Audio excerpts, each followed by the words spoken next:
trebuie să fac chestia asta, înțelegi? Dar, frate, omul are probleme psihice. Îți dai seama, ăsta, cred că s-a dus la doctorul de o familie și s-a interesat. Îți dai seama cât de al dracu vedetă sunt, încât a ajuns retarzii să ducă să se intereseze de căpățânal. Ești tare, dă-te în morții, mă. Omul stă într-o casă care nici măcar nu este a lui. Ia auză, nu este nici măcar a mea. Bă.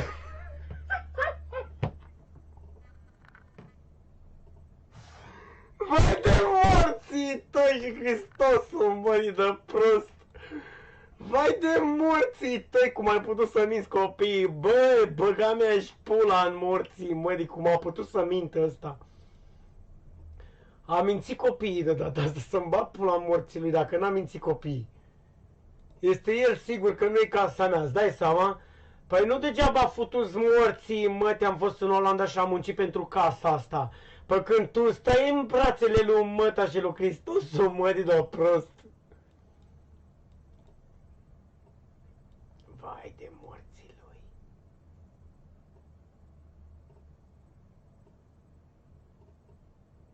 Nici nu trebuie să-i dovedesc că e casa mea. Nici nu trebuie să dovedesc că e casa mea. Lasă-l în morții lui să moară cu impresia asta, că nu e casa mea. Lasă-mi pula mea. Bă, eu unul să spun că un chiriaș nu poate să pună gresie, parchet, să renoveze o casă. Nu cred. Eu ca chiriaș, dacă aș fi chiriaș, nu mi-ar fi plăcut să investesc toți banii într-un apartament de căcat. Dar atâta timp cât este casa mea, pun parchet, pun ce vreau. Am făcut live-uri când puneam gresie în casa asta. Păi, dai de capul lui, ia uzi. Ia. Mi se pare amuzant de prost. Amuzant de prost. Ce... Aici chiar să știi că e... Chiar să știi că e paf. Deci, să-mi bag pula morții lui, ce înseamnă amuzant de prost? Amuzant de prost. Chestia asta nu există. Bă, deci nu există chestia asta, n-are cum. Vezi? Unii te judecă după copertă. Vezi? Unii te judecă după copertă. Vai de pula ta, deci mie nu vine să cred.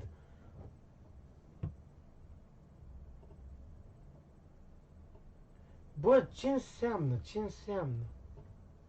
Ce înseamnă amuzant de prost? Păi ori amuzant, ori prost, că nu înțeleg.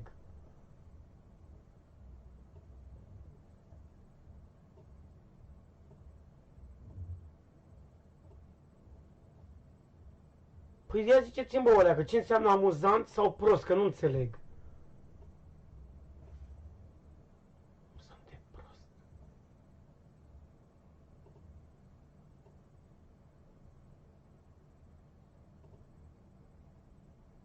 Nu înțeleg.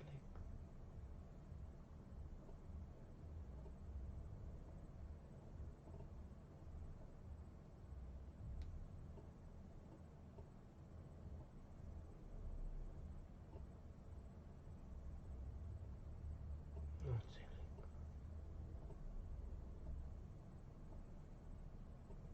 Amuzant. Păi stați, mă, oleacă, amuzant de prost. Păi ori amuzant, eu consider că există două feluri de categorii. Amuzant, râzi, de te cași pe tine de râs, și prost, că nu înțeleg.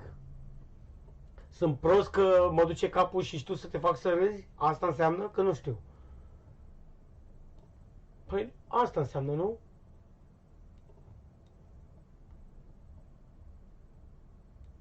Doamne, câte retarzi pe cuvânt. Ia. Înțelegi? Pentru că n-am nimic cu el personal. Știu unde stă, stă în câmpul lung, unde mă duc acolo aproape din două săptămâni la iubita mea acasă. Aș putea să îl prind, să leg de un copac și să-l bat, să-l fut. Ia auzi. Ar putea să mă lege de un copac și să-i trag la moie. Vai de morți. Bă, voi l-ați îndreptat, l-ați întrebat vreodată Câte clase are? L-ați întrebat, mă, câte clase are retardul ăsta?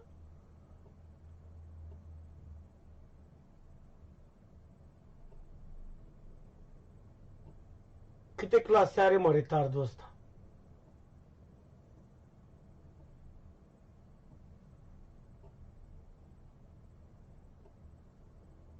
Bă, moderator, banați-i pe ăștia, futu-vă morți în gură și Hristosul mavii voastre.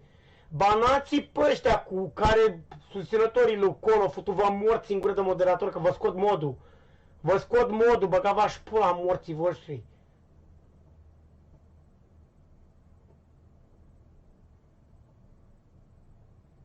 Are pe dracu 13, că nici căpățâna nu-l duce. Ia. Și în cursă poate să mă piși să-i dau foc, înțelegi? Ia o să pișe și îmi dă foc. Înseamnă că pișatul lui e benzină.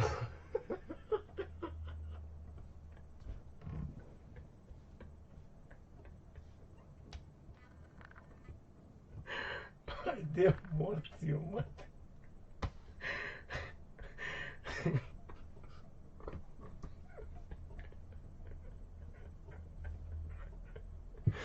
Hai de morții, mări, să spună prost.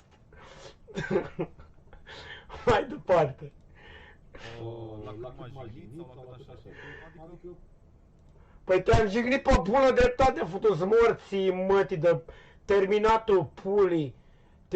Te-am jignit că tu ai început, futu-ți morții, mătii, tu ai început. Am încercat să-ți fac un raid și după aceea ai venit cu comentariul că e cel mai prost raid care l-ai primit în viața ta. Futu-ți morții, mătii, ți-am făcut un raid de respect, futu-ți morții, mătii. Și tu ai venit cu hate-ul.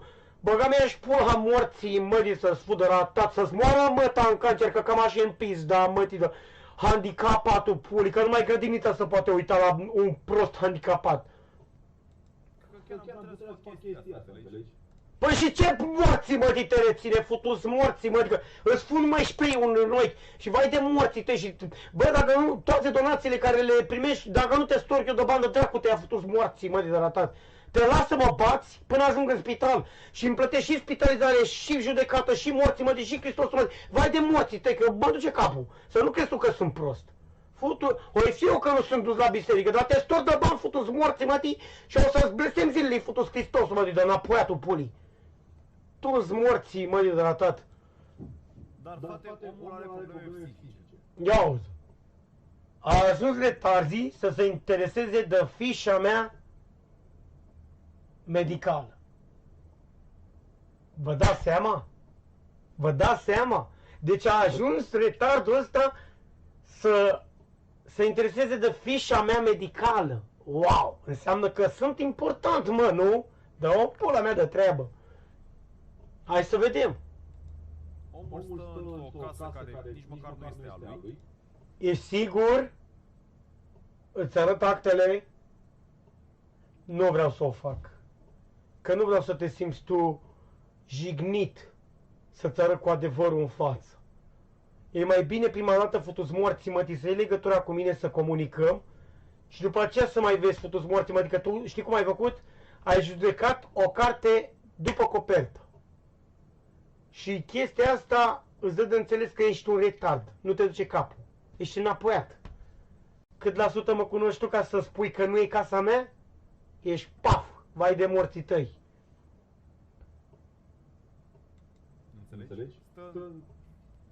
Dacă s-ar duce cineva cu o reclamație la primărie, spre exemplu, și ar vedea ce stricăciune a făcut omul în caz, omul ar fi dat afară.